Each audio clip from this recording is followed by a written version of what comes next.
Everyone, welcome back to the channel. Last lecture में हमने cement को बहुत अच्छे से डिस्कस किया था। तो सीमेंट डिस्कस करने के बाद आज हमारा टॉपिक है लाइम।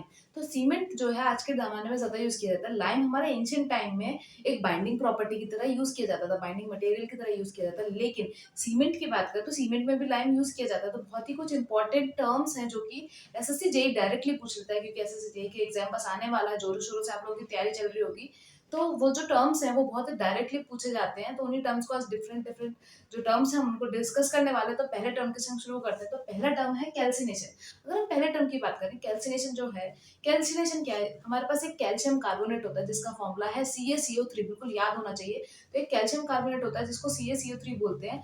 उसको एयर के प्रेजेंस में, यहाँ पे पॉइंट बिल्कुल याद रखना है, पॉइंट नोट कर लीजिए कि in the presence of air, तो एयर के प्रेजेंस में हम उसको इतना ज्यादा हीट करते हैं कि रेड हॉट होने तक हीट किया जाता है। तो इसी प्रोसेस को हम कैल्सिनेशन कहते हैं, कि जब कैल्शियम कार्बोनेट को हमने इतना ज्यादा हीट किया, जब वो रेड हॉट हो गया in the presence of air, तो उसको हम बोलते हैं कैल्सिनेशन। तो कैल्सिनेशन हुआ तो जैसे यहाँ पे लिख लेते हैं फटाफट से। तो हमारे पास था कैल्शियम कार्बोनेट, कैल्शियम कार्बोनेट जो कि CaCO3 था, उसको मैंने हीट किया। तो हीट किया तो मुझे कुछ मिलेगा।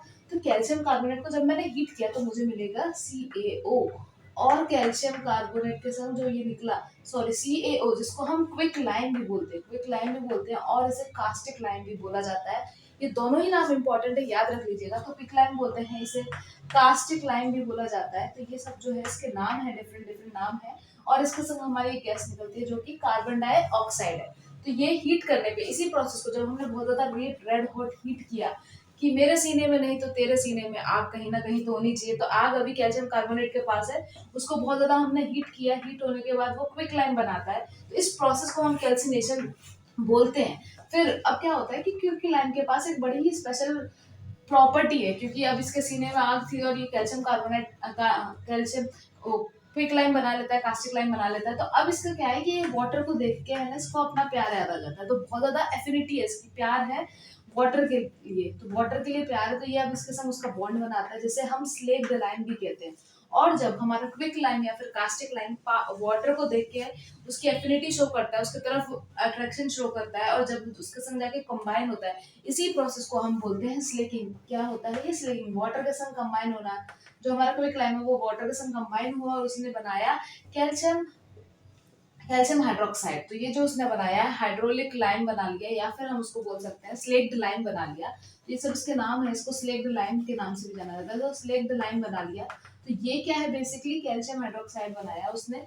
तो ये वाटर की तरफ एफिनिटी थी और उसने कंबाइन होकर बना लिया। अब इसका क्या है, ये एयर को जब देखता है, फिर से ये CO2 जब कार्बन डाइऑक्साइड से फिर से अगर मिल जाती है, तो ये क्या करता है, फिर से कैल्शियम कार्बोनेट बना लेता है। तो ये जो पूरी प्रोसेस चलती है, कैल्सिनेशन होता है, फिर हमारा स्लेकिंग होता है, तो ये जो प्रोसेस चलती रहती है, फिर उसके बाद कार्बोनेशन बोलेंगे ऐसे, जब कार्बन को देख के वो कैल्शियम, हमारा कार्बन डाइऑक्साइड को देख के फिर से उसने कैल्शियम कार्बोनेट बना लिया, तो कार्बोनेशन होता है। तो ये जो पूरी प्रोसेस हमारी चलती रहती है, साइकिल चलती रहेगी।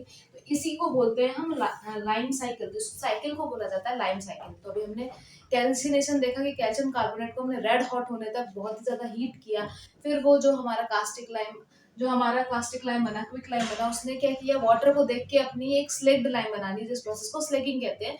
और फिर उसने कार्बन डाइऑक्साइड को देखे कार्बोनेशन किया और फिर से कैल्शियम कार्बोनेट में कन्वर्ट हो गया। तो ये जो साइकिल चलती रहती है इसे हम लाइम साइकिल कहते हैं। तो 3 टाइप्स के लाइम होते हैं, टाइप्स ऑफ लाइम डिस्कस कर लेते हैं। तो 3 टाइप के लाइम होते हैं हमारे पास। पहला जो है हमारा फैट लाइम होता है, जैसे fat lime, white lime, rich lime, या फिर हमारा प्योर लाइम बोला जाता है। तो ऐसा क्यों है, इतने सारे डिफरेंट लाइम नाम क्यों है, डिपेंड करता है। फैट लाइम इसलिए बोला जाता है कि ये जब हमारा 2.5% तक, 2 से लेकर 2.5% तक हमारा वॉल्यूम में एक्सपेंशन देखने को मिलता है इस वाले लाइम में। प्योर लाइम इसलिए बोला जाता है क्योंकि 95% लाइम प्रेजेंट होता है इसमें, 95% लाइम प्रेजेंट होता है। व्हाइट लाइम इसलिए बोला जाता है क्योंकि ये बेसिकली इतना ज्यादा लाइम प्रेजेंट होने की वजह से बहुत ही ज्यादा व्हाइट होता है। तो ये इस वजह से ऐसे जगह पे यूज किया जाता है जहां पर भी हमें एक्सटीरियर वर्क में दिखाना हो, जहां पर भी व्हाइट कलर हमें दिखाना हो, जैसे प्लास्टरिंग करने के लिए हमारा ये वाला लाइम बहुत ज्यादा यूज किया जाता है। तो इसको हम फैट लाइम, प्योर लाइम के नाम से जानते हैं। अगर इसकी बात करें तो ये सी शेल से मिलता है हमें, सी शेल से हमको ये मिलता है। जो हमारा प्योर लाइम है ये हमें सी शेल से मिलता है। अगर वहीं पे हाइड्रोलिक लाइम की बात करें, अगर हाइड्रोलिक लाइम की बात करें, तो हाइड्रोलिक लाइम क्या है, ये बेसिकली हम वाटर जहाँ पर भी डैम्पनेस प्रेजेंट होगी, जहाँ पर भी वाटर होगा, उसके संग रिएक्ट कर लेता है और वहां पे सेट होने की कोशिश करता है। हाइड्रोलिक लाइम के क्या है, आपको एटलीस्ट 30% तक आपको क्ले देखने को मिलेगा। तो 30% तक क्ले देखने को मिलेगा। इसी वजह से एक प्रॉब्लम क्या है, क्ले होने से ये वाटर की तरफ तो सेट होने की प्रोसेस में अच्छा हो जाता है। हाइड्रोलिक लैम में 30% तक क्ले देखने को मिलता है, तो वाटर के संग तो सेट हो सकता है, हार्डन हो सकता है, लेकिन प्रॉब्लम क्या होती है कि इसका अब जो व्हाइट कलर है वो व्हाइट कलर नहीं रहा, अब थोड़ा सा मडी कलर आ जाता है, इसलिए हम इसको एक्सटीरियर वर्क में यूज नहीं कर सकते, जहां पर भी हमें हमें अगर स्ट्रेंथ के लिए यूज करना पड़ेगा, इंजीनियरिंग प्रॉपर्टीज जहां पर भी स्ट्रेंथ की ज्यादा हमें डिमांड होगी, वहां पर हम हाइड्रोलिक लाइम को यूज करेंगे एज अ बाइंडिंग मटेरियल, क्योंकि इसमें 30% तक हमने क्ले मिला लिया है। अगर इसकी बात करें तो ये हमें कंकड़ से मिलता है, कंकड़ से हम इसको प्राप्त करते हैं जो हमारा हाइड्रोलिक लाइम है। लेकिन वहीं पे अगर इसकी बात करें इम्प्योर लाइम या फिर लीन लाइम, इसके नाम इतना डिफरेंट नाम होने की वजह से क्या है, इम्प्योर मतलब क्या है कि आप यहाँ से देख सकते हो कि अब इसमें जो हमारा क्ले का परसेंटेज है वो और ज्यादा इंक्रीज हो जाएगा, 30% से ज्यादा, मोर देन 30% आपको क्ले देखने को मिलेगी। ये है कि वो हाइड्रोलिक प्रॉपर्टी तो शो करेगा, लेकिन अब प्रॉब्लम क्या है कि आपको ये देखने को मिल रहा है कि लाइम की परसेंटेज कम हो गई है, तो जो स्ट्रेंथ है वो इसकी बहुत ज्यादा डिक्रीज हो जाएगी। लीन वर्ड का मतलब ये होता है कि जिस चीज के बारे में लीन लाइम मतलब लाइम का जो परसेंटेज है वो बहुत कम हो गया, तो लीन लाइम का मतलब ही क्या है कि लाइम का परसेंटेज बहुत कम हो गया है, डोलोमाइट से मिलता है। तो जैसे पहले वाले की बात की थी वो हमें सी शेल से मिला था, फिर हमारा ये मिला था हमें कंकड़ से, अब ये मिलता है हमें डोलोमाइट से। तो तीन है हमारे पास जो लाइम है वो तीन तरीके के हैं, एक प्योर लाइम जिसे फैट लाइम भी बोला जाता है, व्हाइट लाइम भी बोला जाता है, रिच लाइम भी बोला जाता है क्योंकि ज्यादा लाइम की परसेंटेज है, तो ये सब इसके नाम है।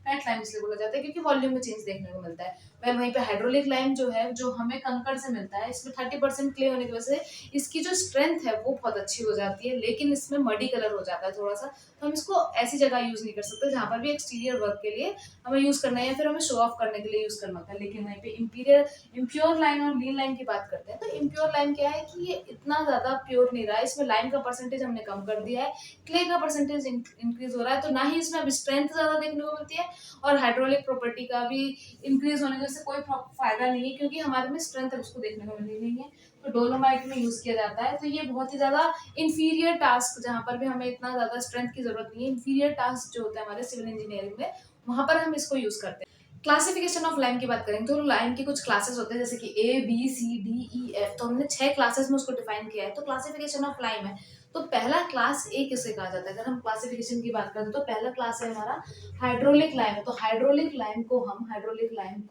हम क्लास ए में डिफाइन करते हैं। तो हाइड्रोलिक लाइम हमारा क्लास ए है, आपको याद रखना है, सब सब एमसीक्यू में पूछे जाते हैं।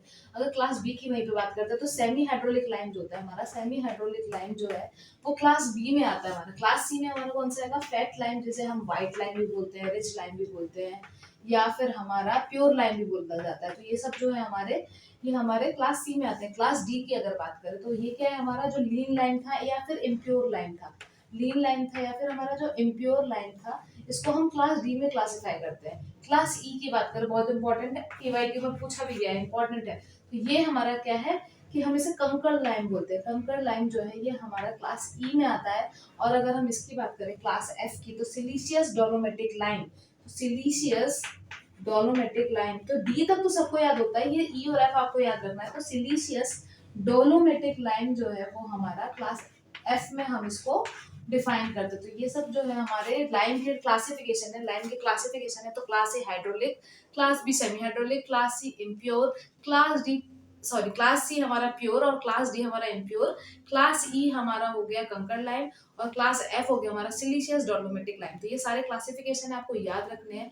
अब हमें बस प्रॉपर्टी डिफाइन करनी है, जो इम्प्योरिटीज होती है हमारी लाइम के अंदर जो प्रेजेंट होती है, उसके वजह से हमें क्या क्या प्रॉब्लम देखने को मिलती है या किस तरीके से वो बेनिफिशियल है, इन सबको हमें देखना है, फिर हमारा लाइम बस खत्म हो जाएगा। अगर इम्प्योरिटीज की बात करें, जो लाइम में हमारी इम्प्योरिटीज प्रेजेंट होती है, तो पहला है हमारा मैग्नीशियम। अगर हम मैग्नीशियम ऑक्साइड की बात करें, मैग्नीशियम लाइमस्टोन की बात करें, तो बहुत ज्यादा हार्ड होते हैं, ये बहुत ज्यादा कॉम्पैक्ट नेचर में होते हैं। लेकिन अगर ये प्रेजेंट है तो 2 से 5% तक प्रेजेंट है, तो हमारे लिए हाइड्रोलिक जो प्रॉपर्टी इंपार्ट करने में एक्सीलेंट है, लेकिन उससे ज्यादा प्रेजेंट नहीं होनी चाहिए। वहीं पे अगर हम क्ले की बात करते हैं, तो क्ले जो है अगर 2 से 5% में प्रेजेंट है, तो अगर ये हमारा 2 to 5% में प्रेजेंट है, जैसे कि फैट लाइम में प्रेजेंट था, फैट लाइम में जैसे प्रेजेंट था, तो ये एक कोई भी हाइड्रोलिक जो प्रॉपर्टी होती है, जो भी कोई भी हाइड्रोलिक प्रॉपर्टी हमें इंपार्ट करानी है अगर, तो 2 से 5% में इसका कोई भी फायदा नहीं है, कोई भी हाइड्रोलिक प्रॉपर्टी को ये इंपार्ट नहीं करा पाएगा। लेकिन अगर ये 10 से 30% के प्रेजेंट में है, 10 to 30% में अगर ये प्रेजेंट है, तो ये फिर हमारी हाइड्रोलिक प्रॉपर्टी इंपार्ट करने में हेल्प करता है। तो क्ले अगर हाइड्रोलिक प्रॉपर्टी के